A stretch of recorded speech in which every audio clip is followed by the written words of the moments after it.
Hi, welcome to the new summer virtual show of the Moraga Art Gallery. I'm Lucy Beck, president of the gallery, and I hope you can join us here to see art in person.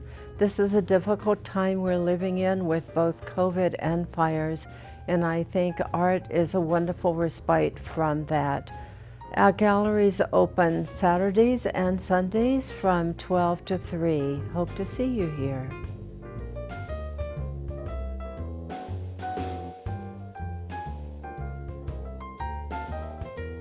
I'm standing in the room of our featured artist.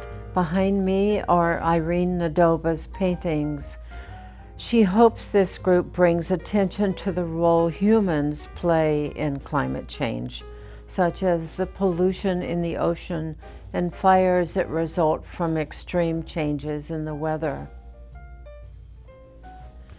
Mary Leigh Miller, a ceramicist, balances an inner disorder in our lives with the outer serenity and contentment of a garden landscape.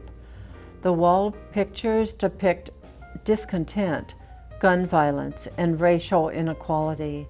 The totems, on the other hand, express a playful happiness, a place we can go to bring order back into our lives. Claudette McDermott is a featured guest artist, and she has very vibrant and caustic paintings. She also does jewelry making.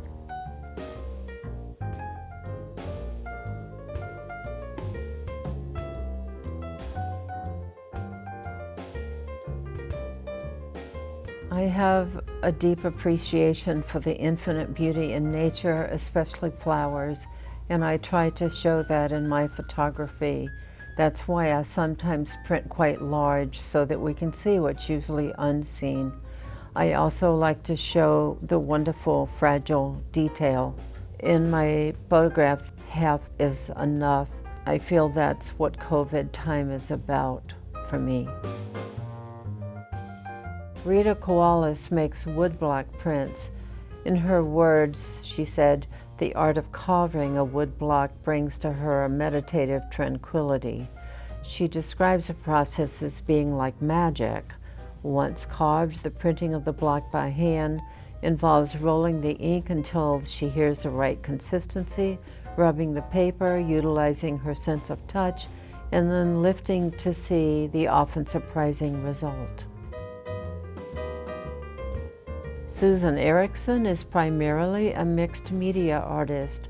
In this show, you'll see stories linking the past to the present and future. She aims to evoke a feeling of nostalgia, inspire the whimsical spirit, and bring back a sense of fun, and she achieves that through unique textures and layering.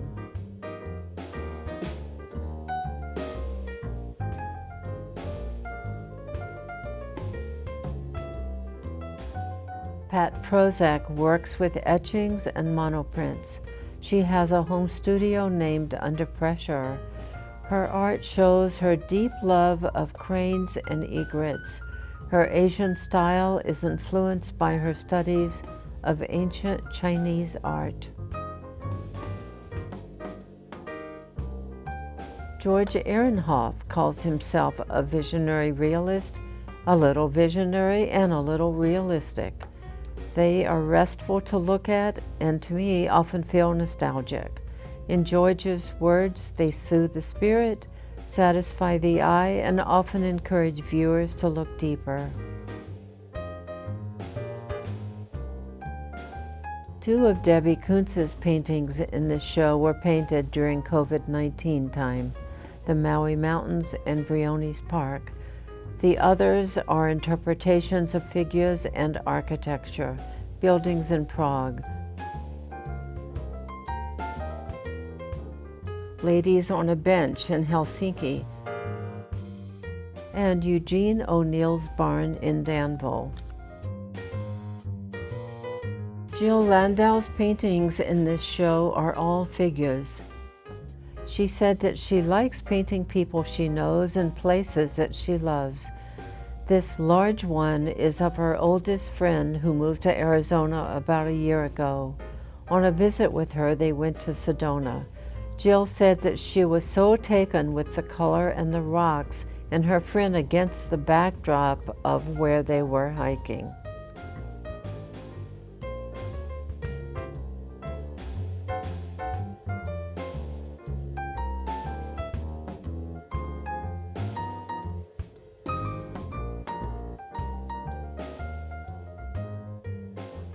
Mark Giuserni's paintings show the landscape during different times of the day and also different atmospheres.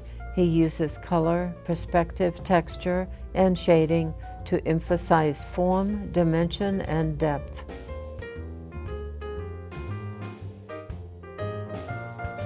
Linh Cang was born in Vietnam to a Vietnamese mother and an American father. Many children born during the war were left behind, and she tells their story through her art. They are both beautiful and haunting.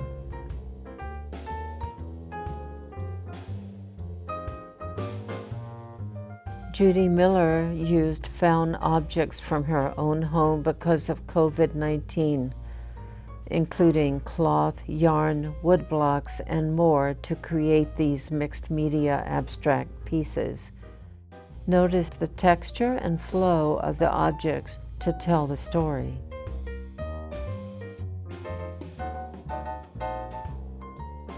This is part of Carla Gelbaum's Bloom series. They show an optimistic response to the cold and cynical world we are living in today. Her bright colors fill the canvas, in her words, bursting forth with the power of life and hope.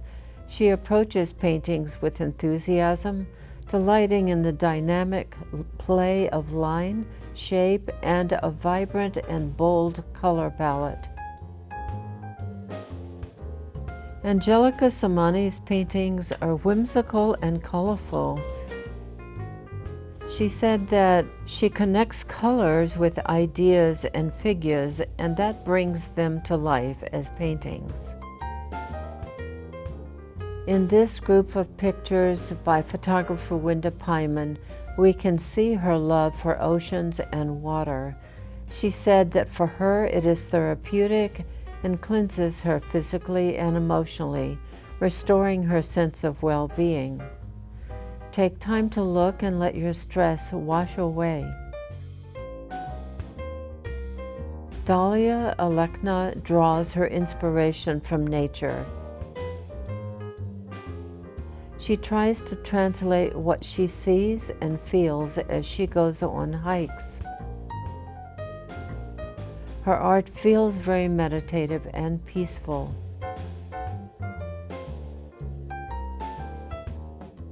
Donna Augenbright's pottery is beautifully crafted and functional. Take a look at her charming attitude figures, inspired by her grandchildren.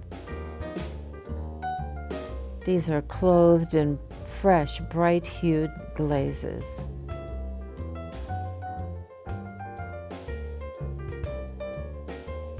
Kay DeGroot's jewelry was inspired 28 years ago after her husband was transferred to Thailand, where she was a docent at the Bangkok National Museum. Kay explored all the markets and started her business, Asian Accents, with the encouragement of her husband. Her pieces are all one of a kind and definitely conversation pieces.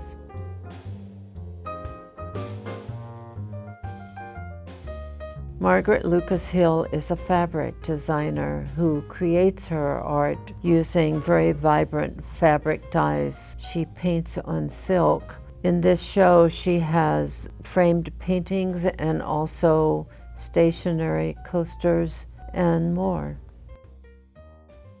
Hope you've enjoyed the tour. You can check us out on our website and also Instagram and Facebook. And come and see us soon.